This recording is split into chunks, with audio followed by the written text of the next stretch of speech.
Hello. Hello. हाँ। राधे राधे दोस्तों, कैसे हैं आप लोग? आई होप आप ठीक होंगे। स्वागत है हमारे channel S S grow education में। तो आज हम PYQ 30 ले आए हैं, 30 ले आए हैं। और मेरी सीरीज कैसी लग रही है कमेंट करके जरूर बताएं। लाइक भी किया करें। और चैनल में अगर पहली बार आए हैं तो लाइक सब्सक्राइब जरूर करें और बेल आइकन दबा दें, ताकि हर आने वाली वीडियो आपको समय से और पहले मिले।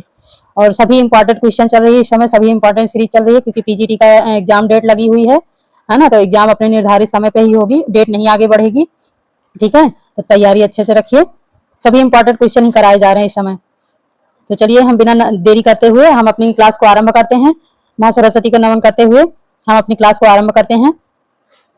चलिए, पहला क्वेश्चन है, संश्लेषित रंजक की खोज किसने की? संश्लिष्ट रंजक की खोज किसने की है? ए ऑप्शन है विलियम हेनरी पार्किन ने, बी ऑप्शन है मोरे ने, सी ऑप्शन है JT डिक्सन ने, डी ऑप्शन है जॉर्ज आर्डेमस ने।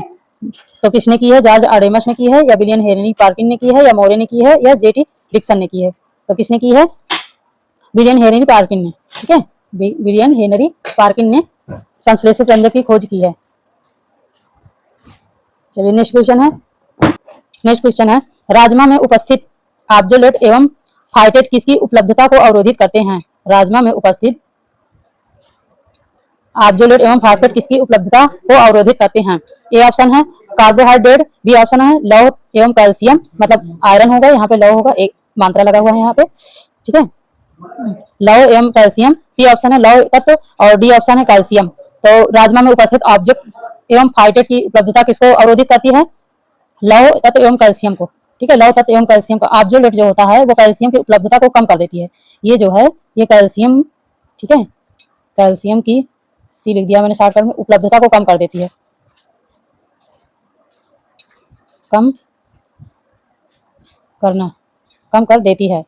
ठीक है, कम कर देती है कैल्शियम की उपलब्धता को। और ये जो फास्फेट है ना, फास्फेट है आयरन, और ये आयरन कैल्शियम जिंक जैसे खनिजों की उपलब्धता को कम कर देती है। इसी की वजह से जो है लौह तत्व एवं कैल्शियम जो है मतलब अवशोषित नहीं हो पाता, ये अवशोषण इसका नहीं हो पाता है। अगर हम राजमा को भिगो के बनाते हैं, भिगो के और उसको धुल देते हैं अच्छे से, तो ये इसकी मात्रा काफी हद तक कम हो जाती है। जो ऑब्जोलेट और फास्फेट है, ऑब्जोलेट और जो फास्फेट है, इसकी मात्रा काफी कम हो जाती है। वरना ये ना ये घुलने नहीं देती, घुलनशील नहीं होती है, तो इसीलिए अवशोषित नहीं हो पाता अच्छे से। तो इसकी वजह से जो है लौह तत्व एवं कैल्शियम की उपलब्धता को कम कर देती है, तो वो अवशोषित नहीं हो पाता शरीर में। ठीक है, चलिए नेक्स्ट क्वेश्चन है, सन सन डैश डैश में कृषि प्रसार को संयुक्त राज्य अमेरिका द्वारा मान्यता प्राप्त हुई। सन में, किस सन में मतलब कृषि प्रसार को संयुक्त राज्य अमेरिका द्वारा मान्यता प्राप्त हुई? 1920 में, ए ऑप्शन 1920 में, बी ऑप्शन 1914 में, सी ऑप्शन 1900 में, और डी ऑप्शन 1950 में। तो संयुक्त राज्य अमेरिका ने कृषि प्रसार को कब अपनाया था, कब मान्यता दी, यानी तो कब दी है? 1914 में दी है। सन 1914 में कृषि प्रसार को संयुक्त राज्य अमेरिका ने मान्यता प्रदान की। ठीक है, नेक्स्ट क्वेश्चन है, डिब्बा बंद, डिब्बा बंद जैम, ये जैम है, यहाँ पे एक मात्रा और होगा।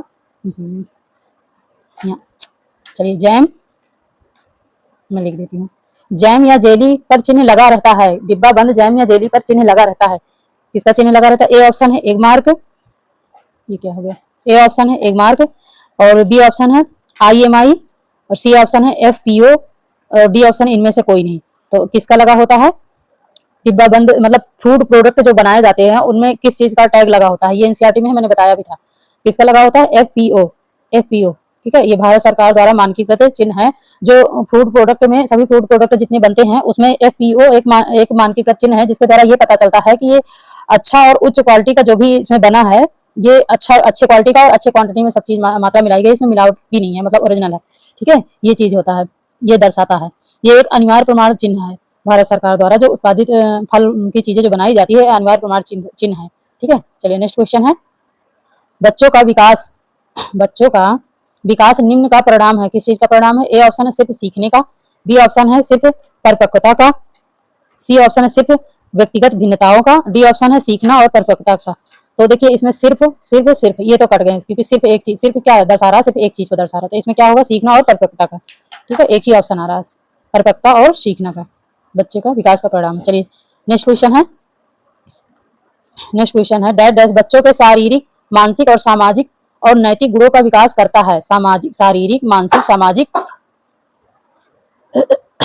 शारीरिक, मानसिक, सामाजिक और नैतिक गुणों का विकास करता है। तो क्या करता है? ए ऑप्शन है खेल, बी ऑप्शन है खाना, सी ऑप्शन है चिल्लाना, डी ऑप्शन है अनुपूरक लेना। अनुपूरक क्या लेना? अनुपूरक लेना सिर्फ लिखा, तो ये भी मतलब इनकम्प्लीट है। चिल्लाना, चिल्लाना तो होगा नहीं, खाना नहीं होगा, इसमें क्या होगा? खेल, खेल होगा। ठीक है, शारीरिक भी है, देखो खेलने में शारीरिक, मानसिक, सामाजिक और नैतिक गुणों का विकास होता है बच्चों में। चलिए नेक्स्ट क्वेश्चन है, जन्म से 30 मिनट की अवस्था कहलाती है। जन्म से 30 मिनट की अवस्था क्या कहलाती है? ए ऑप्शन है सहसावस्था, बी ऑप्शन है नियोनेट और सी ऑप्शन है पार्ट्यूनेट अवस्था और डी ऑप्शन है प्रसव काल। तो जन्म से 30 मिनट की अवस्था क्या कहलाती है? जन्म से 30 मिनट की अवस्था क्या कहलाती है? पार्ट्यूनेट अवस्था। पार्ट्यूनेट अवस्था, ये जन्म से 30 मिनट की अवस्था। और नियोनेट क्या है? नियोनेट है जन्म से 30 दिन की अवस्था। ये जो नियोनेट है ये जन्म से 30 दिन, 30 दिन की अवस्था है। ठीक, 30 दिन की अवस्था। ठीक है, और प्रसव काल, प्रसव की अवस्था, और शैशव, जो शैशव मतलब जन्म होने के बाद बच्चे को शैशवावस्था कहा जाता है। चलिए नेक्स्ट क्वेश्चन है, प्रसार शिक्षा सामुदायिक विकास के लक्ष्यों की प्राप्ति का साधन है, यह कथन किसने कहा? प्रसार शिक्षा सामुदायिक विकास के लक्ष्यों की प्राप्ति का साधन है, यह कथन किसने कहा? ए ऑप्शन ए रेड्डी ने, बी ऑप्शन है बी रामा भाई ने, सी ऑप्शन है कृष्णाचारी ने और डी ऑप्शन है होरेन भाई ने। तो किसने कहा? ए रेड्डी ने। किसने कहा है? ए रेड्डी ने। ठीक है, परिभाषा है। चलिए नेक्स्ट क्वेश्चन है, कार्य, विश्राम एवं शयन के बीच उपयुक्त अनुपात होना चाहिए। इसके पहले भी मैंने ये वाला क्वेश्चन करवाया है, मतलब क्वेश्चन का फॉर्म अलग था पर आंसर दो आंसर ऐसे थे जो सेम थे और दो उसमें चेंज थे। पर ये वाला क्वेश्चन आप समझ गए होंगे, ये वाला क्वेश्चन पहले भी आया हुआ है ये। ठीक है, और एनसीईआरटी में भी ये दिया हुआ है। चलिए इसका ऑप्शन क्या है? 8:7:4, बी ऑप्शन है 6:5:5, सी ऑप्शन है 8:8:8 और डी ऑप्शन है 5:6:6। तो विश्राम, देखो कार्य करना, विश्राम करना और शयन के बीच जो अनुपात होता है वो कितना होना चाहिए? 8:8, 8:8:8, 8 घंटे। इसको मैंने बताया भी था, एक्सप्लेन भी किया था कि 8 घंटे कार्य का हो गया, इसमें होगा, ये नहीं होगा। 8 घंटे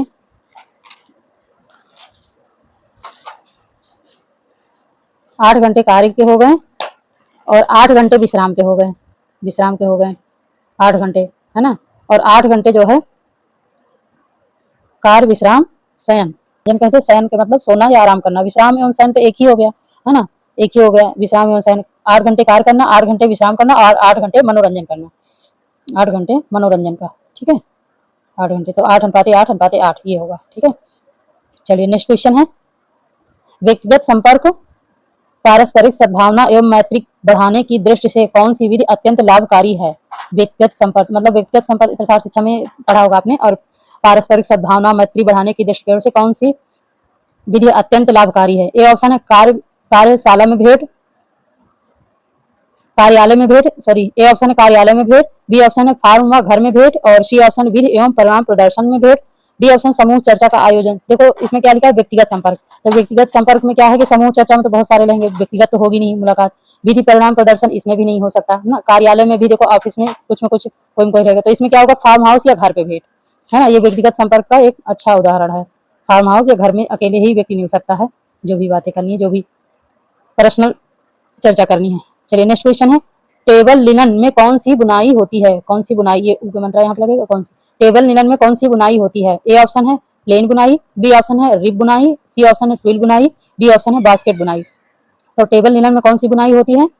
ट्विल बुनाई, ट्विल बुनाई, है ना।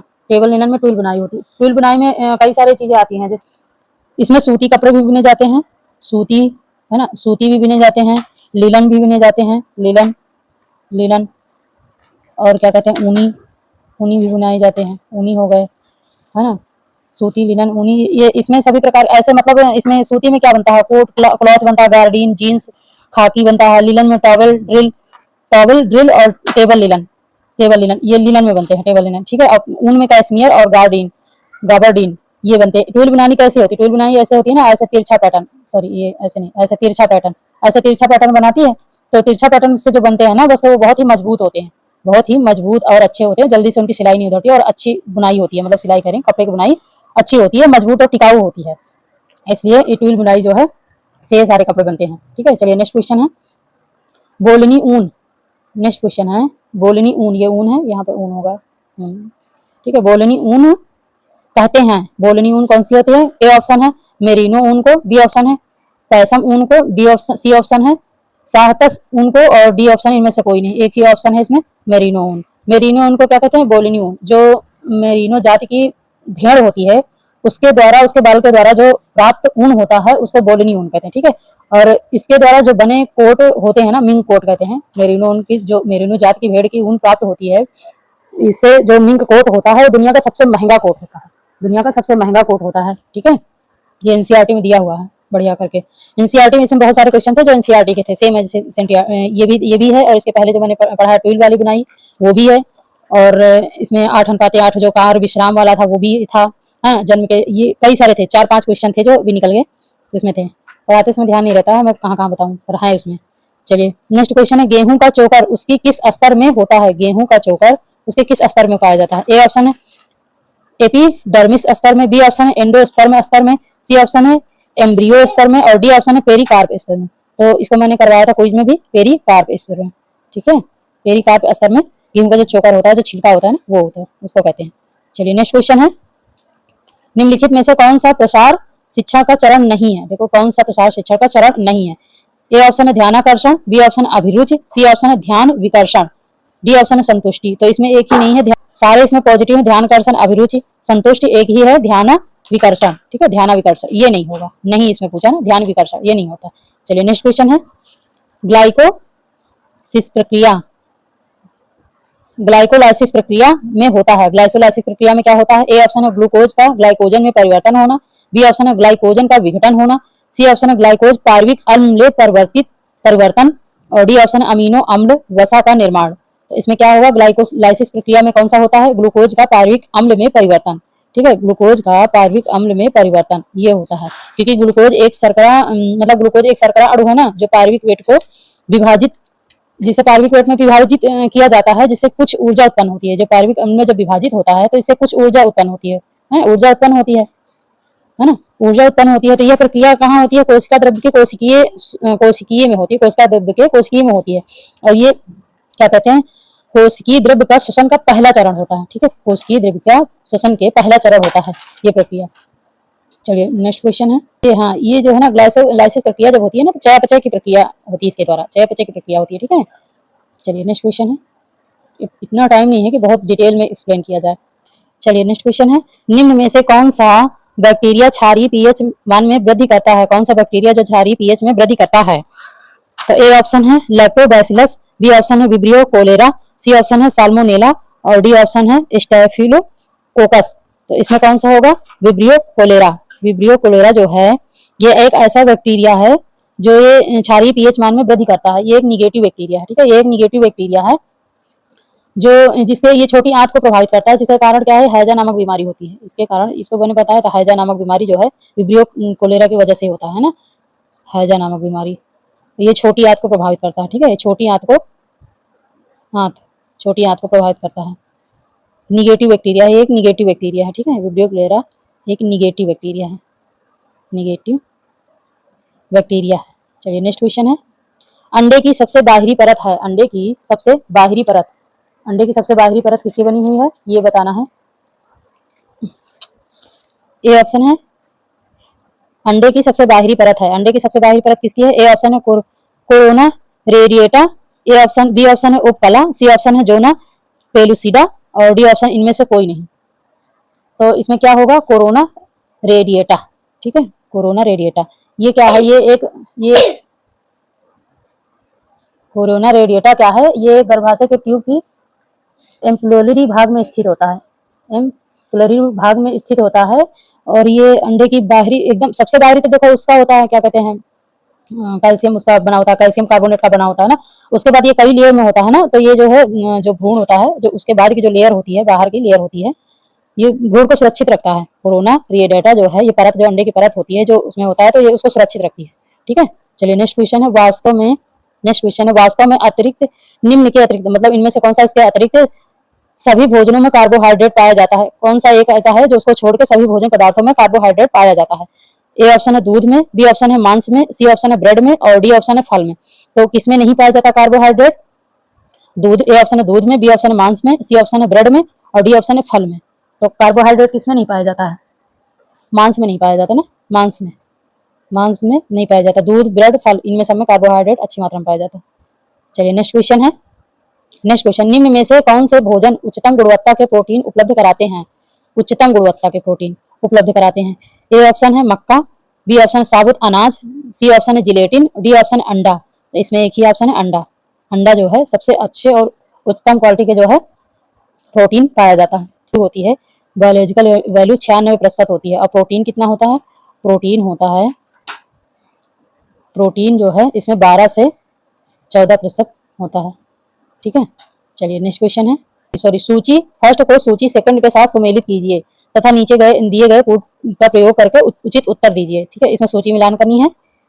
तो इसमें पहला ऑप्शन है ल्यूकोसिन और बी ऑप्शन है मायोएल्ब्यूमिन, सी ऑप्शन है लैक्टोएल्ब्यूमिन और डी ऑप्शन है सीरम एल्ब्यूमिन। तो इसमें इसके सामने जो दिया है मांसपेशी और दूसरा है दूध और तीसरा है अंडे का सफेद भाग और चौथा है गेहूं, पांचवा है लिम्फ। तो इसमें किसमें क्या पाया जाता है, ये मिलान करना है एक तरह से। तो देखो इसमें सबसे ऑप्शन सरल ऑप्शन क्या है? लैक्टोएल्ब्यूमिन। लैक्टोएल्ब्यूमिन किसमें होता है? दूध में। ये मिला दो ऐसे, ये दूध में हो गया है, सही से मिला दो, एक मिनट, ये दूध में है ना। सी से दूसरा। और मायोएल्ब्यूमिन किसमें? मायोएल्ब्यूमिन मांस में होता है। मायोएल्ब्यूमिन किसमें होता है? मांस में होता है ना। और सीरम एल्ब्यूमिन किसमें होता है? सफेद, अंडे के सफेद भाग में। ठीक है, ये होता है। और ल्यूकेसिन किसमें होता है? ये होता है गेहूं में। ये होता है गेहूं में। ये एनसीईआरटी के बुक में बहुत अच्छे से दिया हुआ। ठीक है, ये एनसीईआरटी से उठाया गया क्वेश्चन। तो इसमें चलिए हम ऑप्शन देख लेते हैं कौन सा होगा। ऑप्शन कौन सा है? दूध था जो सी का दूसरा किसमें है? सी का दूसरा एक ही ऑप्शन में है। तो मैं पूरा दिखा देती हूँ, ये देखिए, ये है ऑप्शन। ठीक है, ये है। अब इसमें सी का दूसरा किसमें है? इसी में आ रहा है ना। और डी का तीसरा इसमें आ रहा है, ए का चौथा और बी का फर्स्ट। तो इसमें कौन सा होगा ऑप्शन? ये हटा देती हूँ मैं। इसमें ऑप्शन होगा बी। ऑप्शन होगा बी। ठीक है, ये वाला ऑप्शन इसमें होगा, ये बी वाला होगा। ठीक है। चलिए, तो हमारी क्लास कैसे लगी?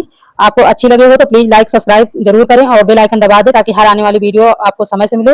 और लाइक करना ना भूलें, कमेंट करके जरूर बताएं कि हमारी क्लास कैसे लग रही है। तो आज तक के लिए हमने 20 क्वेश्चन करवाए हैं और ये लास्ट क्वेश्चन था जो मैंने, मतलब ये सीरीज जो उठाई थी 125 क्वेश्चन की जो सीरीज थी, तो इसमें 20 क्वेश्चन ही बचे हुए थे, बाकी के मैंने करवा दिए हैं। सारी पिछली की वीडियो में है, आप देख लेना। तो उसमें ज्यादा क्वेश्चन है, तो इसमें 20 तक थे तो मैंने 20 तक करवा दिए रह गए थे। ठीक है, चलिए मिलते हैं नेक्स्ट क्लास में। Thank you for watching this video. Thank you so much. तैयारी अच्छे से करते रहिए। और 19 में आपको एग्जाम आ गया है एकदम, जून में। चलिए मिलते हैं नेक्स्ट क्लास में। Thank you for watching this video. Thank you so much. अब तक के लिए यहीं तक।